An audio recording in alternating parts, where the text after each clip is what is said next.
to really take a step back from yourself a lot, you know. You make a hobby to be normal or something. Because if you don't, you lose what you started with, you know. Simple as that. The Ferris Brothers Band, is that the original name? It was for a little while, for want of a better name, basically. It would sound like a country western act. With the Ferris. Had a lot of cowboys come along to our shows. You know? When we started up, it was the Pistols and Chic. That was our two extremes of what we got into, you know? And that's how we sort of ended up what we are, you know, in a way. And a chic Sex Pistol. That's right. And and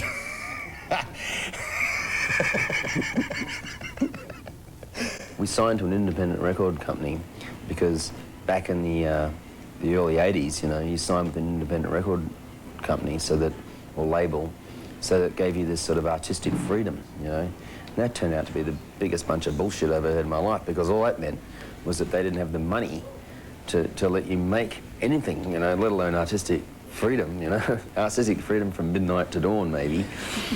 But that was about it. And with Shaboo Shabaa was the first record we made after signing to a major label, and it was just a great record, you know. I mean, we could do whatever we wanted, it felt like. It's interesting, somebody made the quote about this band that they might as well be brothers. Yeah, we all are. I don't think there's much difference between the Ferrises and me and Pengilly and Beers and the rest of them. I think the chemistry has probably only changed in a way that we've been together so long, you know what I mean? There's no sort of surprises anymore, you know? I mean, it's not like anyone can say anything that could really shock anybody unless they really try. Come on, guys, I've fucking had it standing around here with you lazy bastards, you know, it's... You know, what a... Sit down and wait.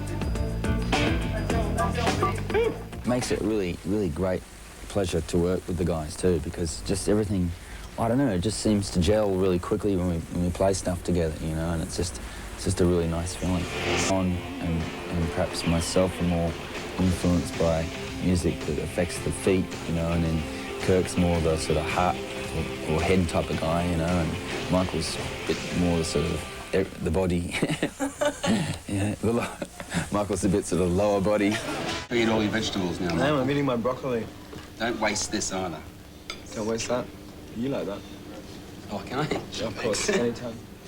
You're my big mouth. Ironically, one of the questions that come at us recently is, you know, it's what's it like being with your brothers in a group? Must be really tough, must be really hard. All I can say is, actually, it's fantastic because you get to experience all of it, but you really know you're sharing with someone who cares, you know. So it's cool. Because of the nature of us, because we're not one formula, we've had to really tour a lot, and it takes a lot longer for people to understand us and know the faces, you know, the 6 of us for a start.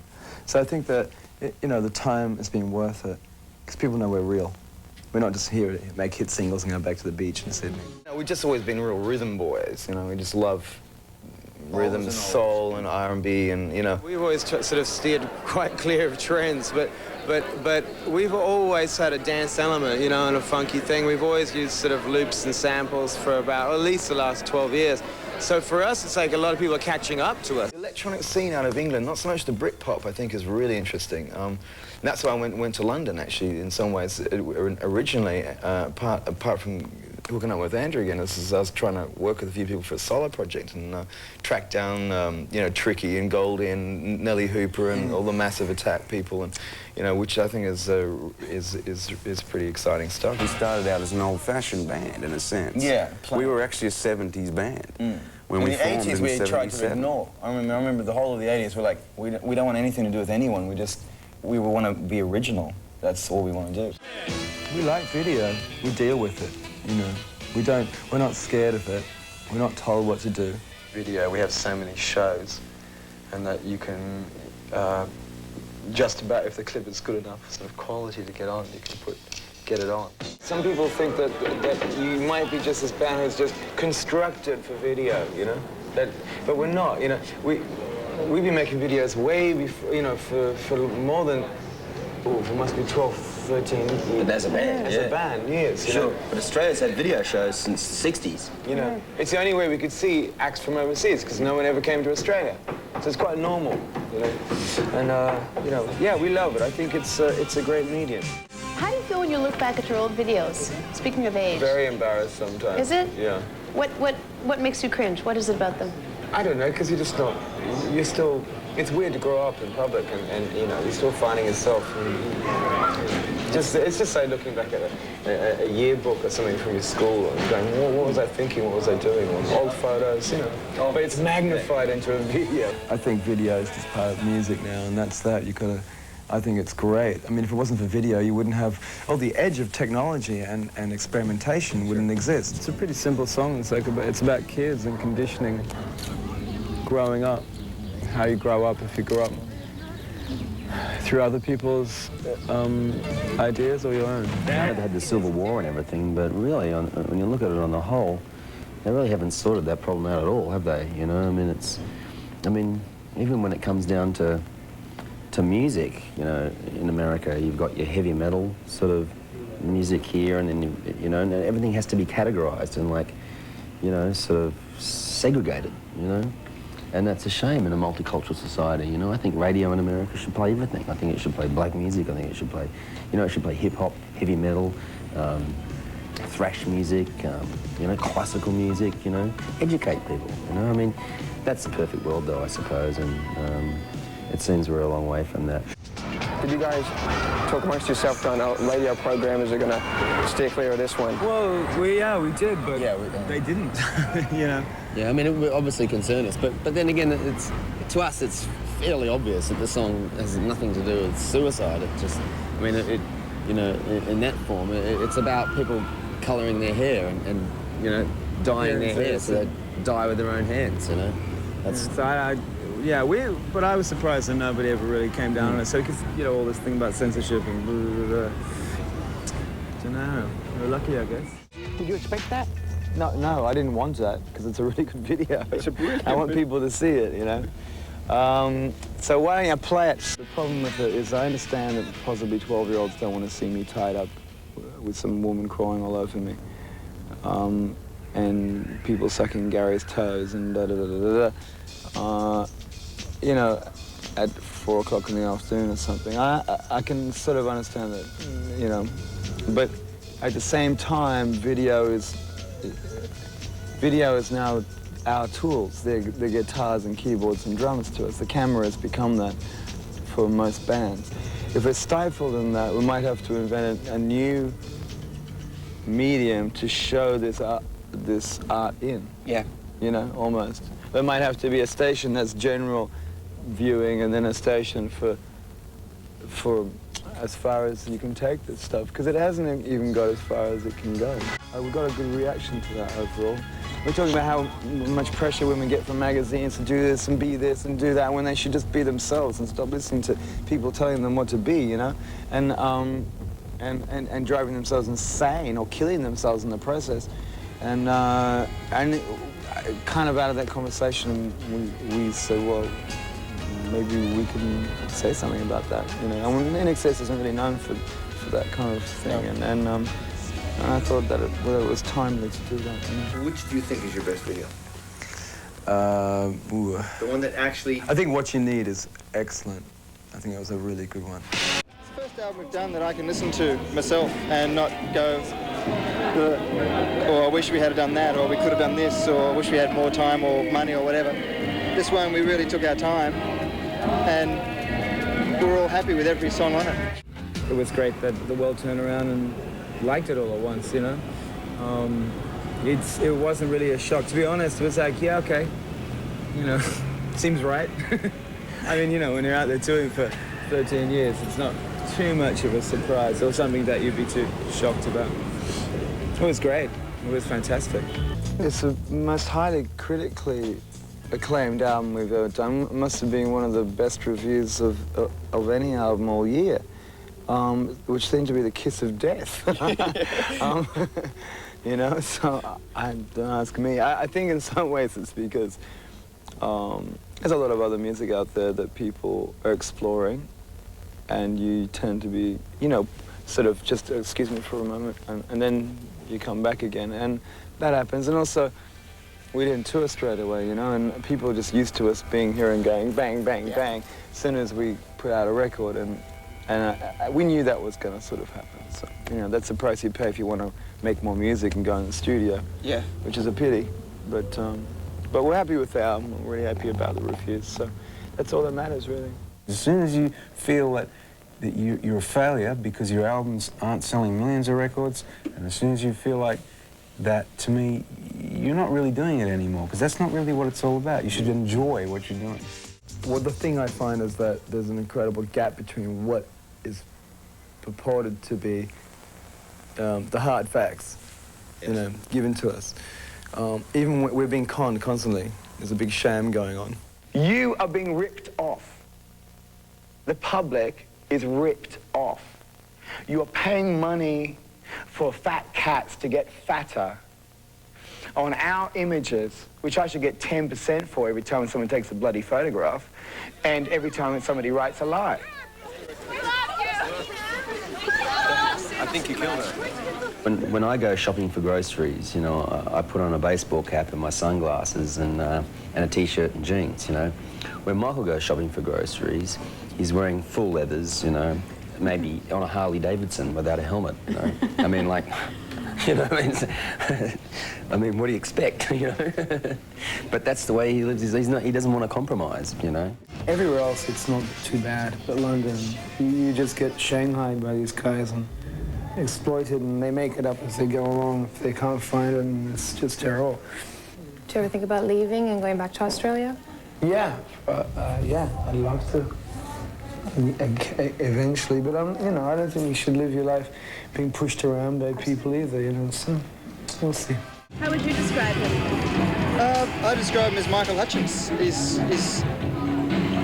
I don't think any of us ever got into the Doors, which is a funny thing that he's been described as Jim Morrison all through his career, because none of us have got a Doors record. I know that. But I don't know. I think it's sort of stupid that people keep comparing him to anybody, because he's, you know, we've released, like, we've done 6 albums and like 10 tours of America, and people still have to feel they have to compare him to other people, especially dead people.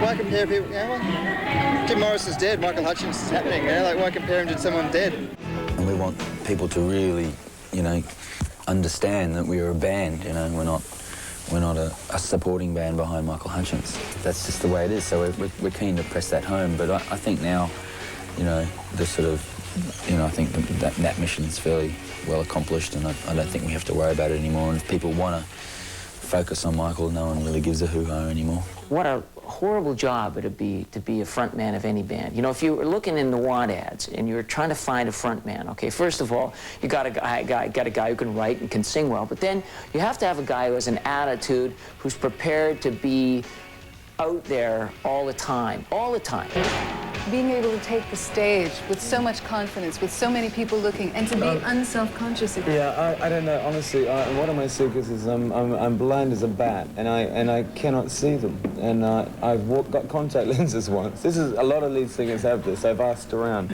And, and I've got contacts once, and I was horrified, you know? And I ripped them out on stage and lost them somewhere in the stage before I could continue. Yeah, sure. 1, 2, 3. To be famous and to be a front person for a band, you know, you need a certain level of self-confidence to pull it off, you know, so you've really got to live the life. And I don't think for Michael it's very easy for him to sort of,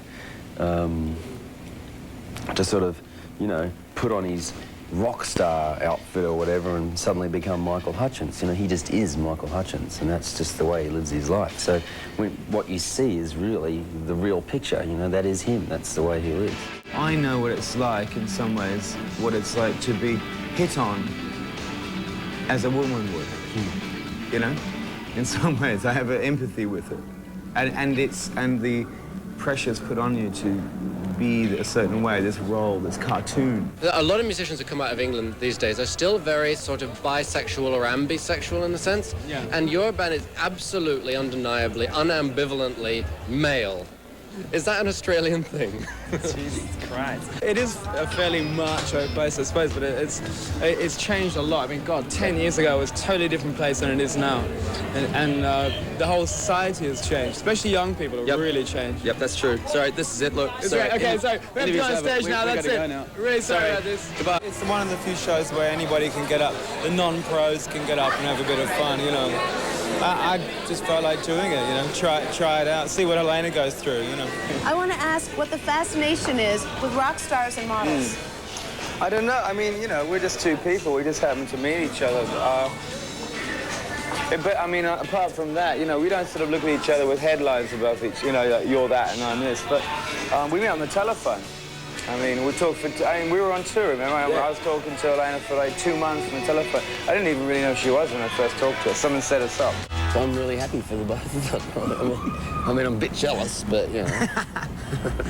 No, it is. It's wonderful. I mean, I like it when everyone in the band's happy and happy in love, you know. It's a wonderful thing. Michael, unfortunately, for him, you know, because he's the front man and he's the focal point of the band, he can't go anywhere without sort of, you know, it's him, you know, sort of thing. And so people that end up in that situation tend to hang out with other people in that situation. Very nice, very tight group. They've been together for a long time. But basically, I felt good people. You know, and I ask around a little bit, you know, and of course you find out, well, Michael's a bit of a partier and he likes his ladies and this kind of thing. We weren't really ever groupie kind of guys, you know. We never really been into that groupie thing, you know. The acid wash mini skirts, white cowboy boots thing, you know. We just went into it. And we're probably lucky in a way, you know. We're just more into, you know, if we were meeting women, we were meeting women, you know, and not, I don't like that sort of exploitation of some sort of, I don't know, it's just stupid, you know, it's too cliche. It was trouble waiting to happen. I remember, you know, being at a bar with him in Marbella when we were in Spain, right? And it was it was like a bar where a lot of high rollers were hanging out. And I would say within 15 minutes of walking into that bar, Michael had a thing going with the girl behind the bar who was engaged to some multi-million-dollar drug dealer from God knows where, and there was friction already there. I mean, we were in there 15 minutes, you know, and so, you know, you look at Andrew and he goes, well, you know, this is the price you pay for being the front man in this band. Well, we went out last night. Yeah, we sure did.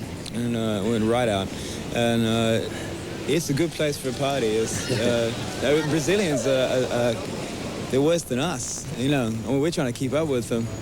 They're crazy. After we were done in the studio, if Michael wanted to go out and party, which he did a number of times, that's fine. But he was there next day, ready to go.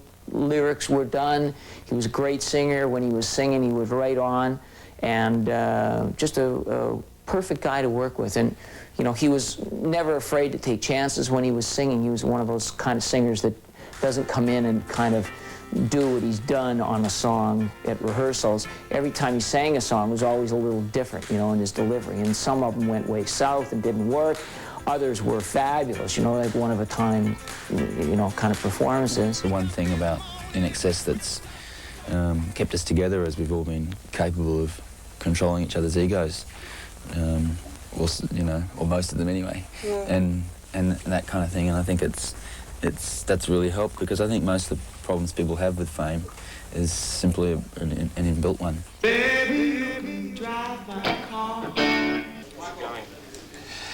How's it going? Yes, I'm gonna be a star. Yes, I'm going to be a star. I think most people think on the other side of cameras or on the other side of radio stations, they think that you're somehow larger than life. In actual fact, you're just as mortal and as crazy and messed up as everybody else. And I think the reality is that for most folks who do this, that's the big secret, is getting a handle on that and then realizing what those essentials are. And I know my life and my family and friends become more and more important now. It's one of those crazy old statements, but it's true. Yeah, absolutely. And you're focusing on those things, and we've been together 20 years as a group. We've been together 30 years as friends. Yeah, but you come in and out of things, and then Michael's got his own life, I got my own life outside of the group, and that's incredibly healthy. Do you have any kids? No, I don't. As far as I know. No, I would love to have some. Children give you a strange energy. Sort of this noblesse oblige comes over you, and you do things for someone else. And children are the greatest reason on earth to do anything. The amount of experience that you go through in doing what we do is many lifetimes in some ways, you know. The problem is holding on to something, a fixed point, for long enough to understand it and get something from it. Yeah. That's the difficult part. So time to reflect is probably my most important times. And we're not doing anything to be able to stop and think about what you've done or achieved and stuff. But otherwise, you know, it's kind of zoom, zoom, zoom, really. The funny thing is with time is that, and rock and roll, is that everybody wants to ask 20-year-olds their thoughts on God, love, politics, money, etc. in the universe, and they don't even know what they're talking about. And by the time you get to 32, you got the stuff worked out. No one cares. Right. So ever since Elvis got his hands on rock and roll, he made it a youth-orientated and certainly sexually orientated, which I have no problem with, but a youth-orientated music, like folk music, really. And it was, everybody listened to it and everybody was getting into it, you know? And since then, white boys can't get old, you know? You're not allowed to, or very rarely. You got to die around 26 in a car accident, you know, or something. It's an indulgent kind of world that you live in, and it indulges you to be that way.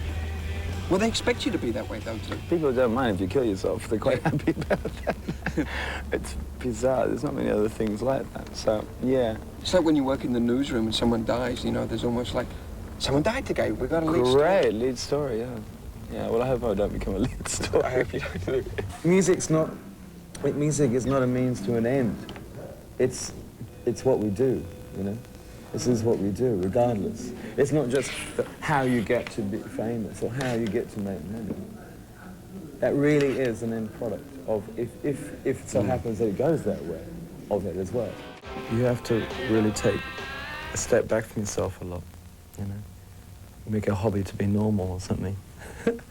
Because if you don't, you lose what you started with, you know? As simple as that. Stay tuned, watch that, and we'll be back with more. You are back with Rick the Temp and Inxs to my extreme right here. You guys, thanks for coming. Hey, our pleasure, yeah. Your first time in the Much Music environment? No. You've been here before? Oh, yeah. We've never done this before, though. You've never performed First time with this guitar. Wow. In fact, ladies and gentlemen. Very honored. This is the new one. Let's show it right off the bat. Elegantly Wasted is the name of it. In stores Tuesday, April 15th. So go pick it up if you're out there, if you like the stuff. Now, this one was done in Vancouver? Yeah. Yes, it was. We spent about a month in Vancouver, yeah. A lot of it was done actually in sort of while Andrew and I were writing it, just in hotel rooms and stuff. Yeah. Just kept the recordings, you know? Yeah. What's different about this new record from previous? The new one. It's the new one. Well, I don't know. It's kind of two-sided, you know. Yeah. In parts of it's, you know, it's kind of that Inxs funk, you know, thing and you know, attitude stuff. Yeah. And part of it's more, but fresh. I mean, I think it's a really fresh record for us. Yeah. We're happy with it, you know. I keep forgetting to introduce people, so let's do that now. Let's do some names now. Okay. Do you mind doing that? Sure. Starting right here. I'm Tim and I'm a Leo. I'm Michael and I'm Aquarius. I'm Kirk. I'm just that. He's Gravy. Good to meet you. And we need a handheld mic for the boys in the back. My name's Andrew Farris, and that's... It's the Backline Boys. John Farris. And I'm a Leo. Gary Beers. Okay, guys. Not a vegetarian. Okay. Well, it's good meeting you. You can hang on to that, Gary. Oh, hang thanks. On to that. I'm not going to sing. Is there such a state of being elegantly wasted, or would the state be like obnoxiously wasted? More of a province, really. More of a province, yeah.